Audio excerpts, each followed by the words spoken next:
Hi friends, trading facts YouTube ఛానల్కి స్వాగతం. ఇప్పటివరకు మన ఛానల్ని సబ్స్క్రైబ్ చేసుకోకపోతే దయచేసి సబ్స్క్రైబ్ చేసుకోండి, ఛానల్ని ఆదరించండి. అయితే ఇప్పుడైతే దాదాపుగా ఫేక్ స్టాక్ మార్కెట్ ట్రైనర్స్ అంత సాహసాలు చేసేసి యూట్యూబ్ ప్లాట్ఫామ్ మీద వాళ్ళకి సంబంధించినటువంటి కోర్సులోనో లేకపోతే ఇంకోటనో అమ్ముకునేటువంటి పరిస్థితుల్లో లేరు. ఎందుకనంటే ఈ మధ్య కాలంలో సెబీ తీసుకుంటున్నటువంటి నిర్ణయాలు నిజంగా ట్రేడర్స్ పాలిట వరం అని అనుకోవాలి. మీరు అనొచ్చు, ఇంతకుముందు 25 ఉంది నిఫ్టీ ఆప్షన్ లాట్ సైజు, ఇప్పుడు 75 చేశారు, ఇది ట్రేడర్స్కి ఎలా లాభము అని మీరు అనొచ్చు. మీరు 25 లాట్ సైజ్ 25 రూపాయలు 25 ఉన్నప్పుడు మీరు లాభాలని స్వీకరించారా? స్వీకరించలేదు కదా, అంతా నష్టపోవడమే కదా. అలాగే బ్యాంక్ నిఫ్టీ 50 ఉన్నప్పుడు మీరు లాభాన్ని స్వీకరించారా? లేదే, అప్పుడు కూడా నష్టపోయారు కదా. మరి అప్పుడు కనుక మీరు నిజంగా లాభాలను కనుక పొంది ఉంటే అదే స్ట్రాటజీ ఇక్కడ అప్లై చేస్తారు, రిస్క్ రివార్డ్ పెరిగిద్ది అంతే. కానీ రివార్డ్ కూడా అదే రేషియోలో ఉంటుంది కదా. కాబట్టి సెబీ మంచి నిర్ణయమే తీసుకుంది. అయితే నేను ఈ సందర్భంగా ఇంతమంది ఫేక్ స్టాక్ మార్కెట్ ట్రైనర్స్, ఇప్పుడు ఆవిడ ఉన్నది కదా, ఆవిడ పాటిల్ అనేటువంటి అస్మితా పాటిల్ అనేటువంటి ఆవిడ 110 కోట్ల రూపాయలు సంపాదించింది. ఒక గన్ షాట్తో 110 కోట్ల రూపాయలు కోర్సులు అమ్ముకోవడం ద్వారా సంపాదించింది. ఆమె ట్రేడింగ్ ద్వారా 3 సంవత్సరాల్లో సంపాదించింది 3 లక్షల రూపాయలు మాత్రమే. అంటే నెలకి 1 లక్ష రూపాయలు, సంవత్సరానికి 1 లక్ష రూపాయలు, నెలకి 8,000 రూపాయలు, రోజుకు 300 నుంచి 400 రూపాయలు మాత్రమే సంపాదించింది ఆవిడ. అందులో నష్టాలే ఎక్కువ ఉన్నాయి. వచ్చిన రోజు గుడ్డెత్తి చేలో పడ్డట్టు ఎప్పుడు ఈ లాభాలు అనేటువంటివి వచ్చినాయి వెళ్ళనుకోండి. అలాగే వీళ్ళందరితో కంపారిజన్ చేస్తున్నప్పుడు నిజంగా నాకు జాలి వేస్తుంది. ఎవరి మీద అంటే ట్రేడింగ్ పంతులు అనేటువంటి ఒక క్యాండిడేట్ మీద. నిజంగా ఆయన పవర్ ఆఫ్ స్టాక్స్ దగ్గర ఎలాగో ఈ కోర్స్ అనేటువంటిది నేర్చుకొని ఈ ట్రేడింగ్ చేయడం కంటే కోర్సులు అమ్ముకోవడం చాలా బెస్ట్ అని చెప్పేసి యూట్యూబ్ ఛానల్ని స్టార్ట్ చేసి ఒక్క నెలలోనే 1,00,000 మంది సబ్స్క్రైబర్స్ వచ్చారు ఆయనకి. అంటే ఆయన వాగ్ధాటి కానీ చెప్పేటువంటి విధానం, అసలు ఎనాలిసిస్ అన్నీ కూడా నిజంగా చాలా అంటే చాలా అద్భుతంగా ఉన్నాయి. ఆ రోజుల్లో 7:30 ఎప్పుడైద్దా, ఆయన వీడియో ఎప్పుడు బయటకు వస్తుందా అని చెప్పేసి ఎదురు చూసేటువంటి వాళ్ళు చాలా అంటే చాలామంది ఉన్నారు. అయితే ఆయన దురదృష్టం అనే అనుకుంటాను. ఎందుకనంటే అస్మితా పాటిల్ 110 కోట్లు సంపాదించినటువంటి అస్మితా పాటిల్ దగ్గర ట్రైన్ అయ్యి ఒక క్యాండిడేటు ఐరన్ లేడీ అనమాట, పేరు మనం చెప్పడం అనవసరం. ఐరన్ లేడీ తెలుగులో యూట్యూబ్ ఛానల్ పెట్టేసి అస్మితా పటేల్ 15 నిమిషాల క్యాండిల్ ఇది అని చెప్పేసి లైవ్స్ అప్పుడే మనం చెప్పామన్నమాట. ఇట్లా వాళ్ళకి 2 అకౌంట్స్ ఉంటాయి. 2 అకౌంట్స్లో ఒక అకౌంట్లో పొజిషన్ తీసుకుంటారు, అది లాభం వచ్చేంత వరకు. అది ఎంత లాస్లోకి వెళ్ళినా ఇంకొక అకౌంట్లో ట్రేడ్ తీసుకుంటారు కాబట్టి రెండింటిని కవర్ చేస్తుంది. అందుకని అట్లా తీసుకొని అదిగో దాంట్లో లాభాలు వచ్చిన తర్వాత చూసారా, నేను 2 రోజులు లాభాలు తీశాను, ఇది కాన్ఫిడెంట్గా ఉండాలి, నిలబడాలి అని చెప్పి కోట్ల రూపాయలు దొబ్బేసింది ప్రజల దగ్గర.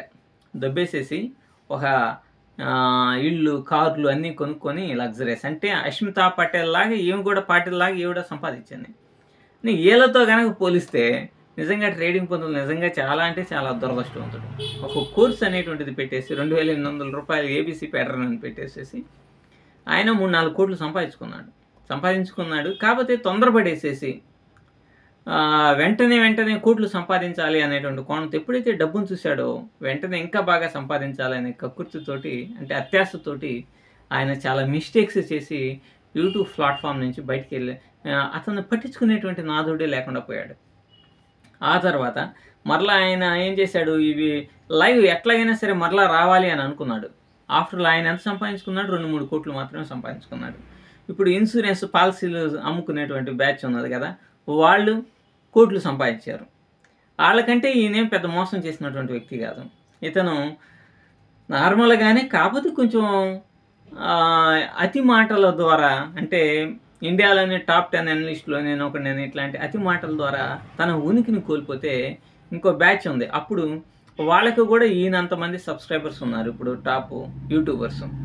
ఈ బ్యాచ్ ఏం చేసింది, మెత్తగా మంచి మాటలు, మృదువైన మాటలు ఎట్లా చెప్తా ప్రజల్ని అట్రాక్ట్ చేసేసి బాగా వాళ్ళు కోట్లు సంపాదించారు. వాళ్ళు చూడండి ఏ కోర్సులు అమ్మలేదు, ఏమీ చేయలేదు. కానీ రెఫరల్ లింక్స్ ద్వారా డీమ్యాట్ అకౌంట్స్ని వీటన్నిటిని ఓపెన్ చేసుకోవటం, ఇన్సూరెన్స్ పాలసీస్ అమ్ముకోవటం, ప్రజల్ని అట్రాక్ట్ చేయటం, ఇవన్నీ చేసి వాళ్ళు ఏం చేశారు, ట్రేడింగ్ ప్లాట్ఫామ్ నుంచి బయటికి వెళ్ళిపోయారు కానీ డబ్బులు మాత్రం సంపాదించుకుంటున్నారు. వీళ్ళకు ఉన్నటువంటి తెలివి ట్రేడింగ్ పంతులకి లేదు. అదే కనుక ట్రేడింగ్ పంతులు తొందరపడకుండా నిదానంగా అన్నీ చెప్పుకుంటూ, ఒక ఆఫ్లైన్ క్లాసెస్ ఇచ్చుకుంటూ, సెమినార్స్ కండక్ట్ చేసుకుంటూ, ఆయన ఏవైతే ఆయన యొక్క సబ్స్క్రైబర్స్కి కొన్ని మాటలు అనేటువంటిది వాగ్దానాలు చేశాడో అటువంటి వాటిని నిజంగా నిలబెట్టుకున్నట్టయితే ఆయన టాప్ మోస్ట్ తెలుగు కమ్యూనిటీ నుంచి నెంబర్ 1 ప్లేస్లో ఉండేటువంటి వాడు. ఇప్పుడు ఉన్నటువంటి so called top YouTube channels కూడా అతని దరిదాపులకు కూడా వచ్చేవి కావు. ఖచ్చితంగా అసలు అతను 200-300 కోట్ల రూపాయలు సంపాదించేవాడు మెల్లగా కోర్సు స్టార్ట్ చేసుకుంటూ ఇట్లా. కానీ ఆయన దీన్ని గమనించాడు, మనం తొందరపడి అనవసరంగా ఈ కోర్సులు అనేవి పెట్టి అతి మాటలు చెప్పేసేసి మనం ట్రేడింగ్ ప్లాట్ఫామ్ నుంచి, యూట్యూబ్ ప్లాట్ఫామ్ నుంచి బయటికి రావాల్సి వచ్చింది అని చింతించి ఆయన ఏం చేశాడు, ఎట్లయినా సరే మరలా తాను లైమ్ లైట్లోకి రావాలనే ఉద్దేశంతో లైవ్ ట్రేడ్స్ అనేటువంటిది చేశాడు. ఈ లైవ్ ట్రేడ్స్ చేసినప్పుడు ఆయన ఎదుర్కొన్నటువంటి బిగ్గెస్ట్ ప్రాబ్లం ఏంటంటే, ఆయన లైవ్ ట్రేడ్స్ ద్వారా నిజంగానే ట్రేడింగ్ పంతులు గారికి ట్రేడింగ్ రాదు అని చెప్పేసి పబ్లిక్ అనుకున్నారనమాట. ఎందుకంటే స్టాప్ లాస్ లేకుండా ఎంట్రీ అనేటువంటిది తీసుకోవటం, టార్గెట్ అనేటువంటిది ఫిక్స్ చేయలేకపోవటం, ఇట్లాంటివి చేయటం ట్రేడింగ్, అసలు ఆ ట్రేడింగ్ స్టైల్ చూస్తేనే అసలు ఏం రాదు అనేటువంటిది పూర్తిగా పబ్లిక్కి అర్థమైపోయింది. ఎప్పుడైతే పబ్లిక్ అర్థమైపోయిందో అసలు ఇక ఆయన యూట్యూబ్ ఛానల్లే క్లోజ్ చేసేసుకొని గత 2 సంవత్సరాల నుంచి ఎటువంటి యాక్టివిటీస్ లేకుండా అట్లా ఉండిపోయారు.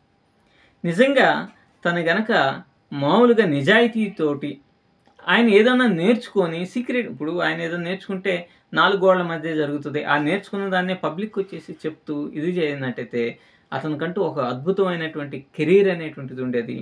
పబ్లిక్లో ఒక ఇంట్రెస్టింగ్ ఫిగర్ లాగా ఇప్పుడు నా అన్వేషణ చూడండి, నా అన్వేషణ ఎంత లైమ్ లైట్లో ఉన్నాడు. ఆ విధంగానే ట్రేడింగ్ పంతులు కూడా ట్రేడింగ్ కమ్యూనిటీకి, అంటే తెలుగు ప్రజల కమ్యూనిటీకి ఒక దిక్చూచిగా ఉండేటువంటి వాడు.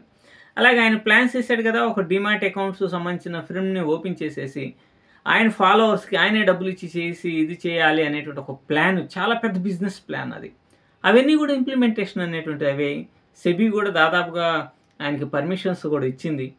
కానీ అటువంటి వాటిని సక్రమైనటువంటి రీతిలో చేసినట్టయితే అద్భుతమైనటువంటి విజయాలు ఉన్నాయి. ఆఖరికి ఆఫ్లైన్లో ఆయన ఇన్స్టిట్యూషన్ పెట్టి ఏదైనా సరే చేయాలి అనే ప్రయత్నం చేసినా కూడా వర్కౌట్ అనేటువంటిది కాల. ఎందుకంటే మన యూట్యూబ్ ప్లాట్ఫామ్లో మన నిజాయితీని కనుక మనం కోల్పోయామంటే ఖచ్చితంగా మన యొక్క కెరీర్ అనేటువంటిది అంతటితో ఆగిపోతుంది అనేటువంటిది వాస్తవం. సో దీనికి నిలువెత్తు నిదర్శనమే ట్రేడింగ్ పంతులు.